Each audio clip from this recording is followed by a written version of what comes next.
پیارے دوستوں، انسان کے اگر ارادے مضبوط ہوں، اللہ کے ذات پر اس کو پکا یقین ہو تو اسے کوئی ہرا نہیں سکتا، چاہے سامنے والا جتنا بھی طاقتور اور خطرناک کیوں نہ ہو۔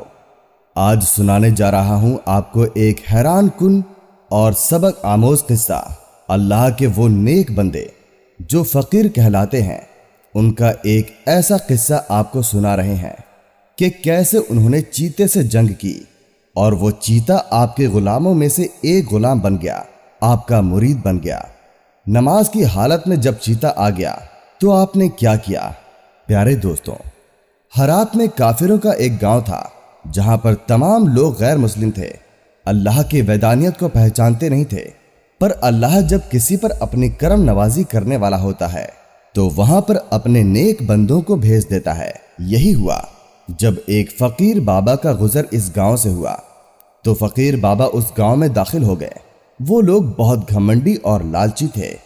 جب بوڑھے فقیر بابا کو انہوں نے دیکھا تو مذاق اڑانے لگے، یہاں تک کہ ان کے بچے بھی فقیر بابا کا مذاق اڑانے لگے۔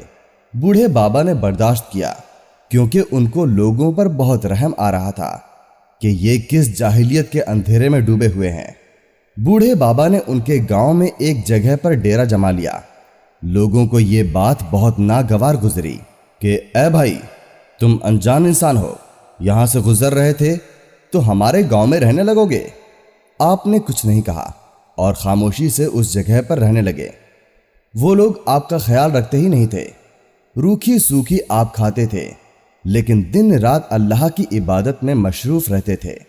اس گاؤں کے لوگ کسی بت کی پوجا کیا کرتے تھے، اس کو اپنا سب کچھ مانتے تھے، اس کو خدا کہتے تھے، اس کی عبادت کرتے تھے، دن رات اس کے آگے سر جھکاتے تھے، اسی سے مدد مانگتے تھے۔ فقیر بابا کو جب وہ لوگ عبادت کرتے ہوئے دیکھتے، اتنے طویل سجدوں میں دیکھتے تو حیران ہوتے اور پوچھتے، تم کس کی عبادت کر رہے ہو؟ تم کس کے آگے سر جھکا رہے ہو اور کس سے مدد مانگ رہے ہو؟ تو فقیر بابا ان سے کہتے تھے کہ میں ایک اللہ کی عبادت کرتا ہوں جو اس تمام کائنات کا خالق و مالک ہے، جس نے مجھے بھی بنایا ہے اور تم لوگوں کو بھی بنایا ہے۔ تم لوگ جس کو پوج رہے ہو، اس کے آگے سر جھکا رہے ہو، یہ تمہاری کوئی مدد نہیں کرنے والا ہے۔ ابھی بھی وقت ہے، سدھر جاؤ۔ جو کچھ تم جمع کر رہے ہو اپنے ساتھ نہیں لے کر جاؤ گے۔ یہ لالچ اور غرور چھوڑ دو، صرف ایک اللہ کی عبادت کرو جس راستے پر میں چل رہا ہوں۔ آؤ میرے پیارے لوگوں، تم بھی اسی راستے پر چلو۔ مگر وہ گھمنڈی اور لالچی لوگ ان کی بات نہیں مانتے تھے اور کہتے تھے، اپنے کام سے کام رکھو بابا اور ہمارے معاملے میں دخل اندازی مت کرو۔ اور وہ لوگ الٹا فقیر بابا کو ہی سمجھانے لگے۔ ان کی نافرمانی کا نتیجہ یہ ہوا کہ اللہ پاک کو یہ بات بری لگ گئی۔ ایک مرتبہ یہ ہوا کہ اسی رات گاؤں میں خطرناک خونخوار چیتا آ گیا جو بچوں کو اٹھا کر لے کر چلا جاتا تھا۔ اس وقت یہ نیک بندے اللہ کی عبادت میں مشغول تھے، اللہ کی محبت میں ڈوب کر طویل سجدے کی حالت میں تھے۔ تو گاؤں میں ایک شور اٹھا، کسی عورت کے بچے کو چیتا اپنے دانتوں میں دبوچ کر لے گیا تھا۔ وہ اتنا خطرناک اور خونخوار تھا کہ ہر کوئی اس سے ڈر رہا تھا، اور وہ عورت جس کا بچہ اٹھا کر لے جا رہا تھا وہ صدمے سے بے حال تھی۔ کوئی تو میرے بچے کو بچاؤ، کوئی تو آ کر میری مدد کرو۔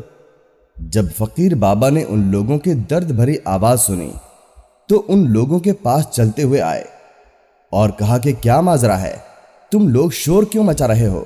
لوگوں نے کہا کہ ہمارے بچے کو چیتا اٹھا کر لے گیا ہے، ہم کیا کریں؟ ہم بہت پریشان ہیں اور اس سے کوئی لڑ بھی نہیں سکتا، وہ کسی کو بھی مار ڈالتا ہے، یہاں پر کوئی ایسا بہادر نہیں ہے جو اس سے لڑے۔ تو فقیر بابا کہنے لگے، ٹھیک ہے، میں جا کر تمہارے بچے کو بچا کر لاتا ہوں۔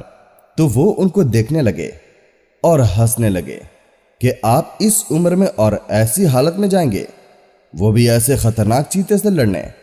تو وہ کہنے لگے کہ مجھے اللہ کی ذات پر پورا بھروسہ ہے، وہی رب زندگی اور موت دینے والا ہے، وہ اتنا طاقتور ہے کہ وہ میری مدد ضرور کرے گا۔ تو وہ لوگ کہنے لگے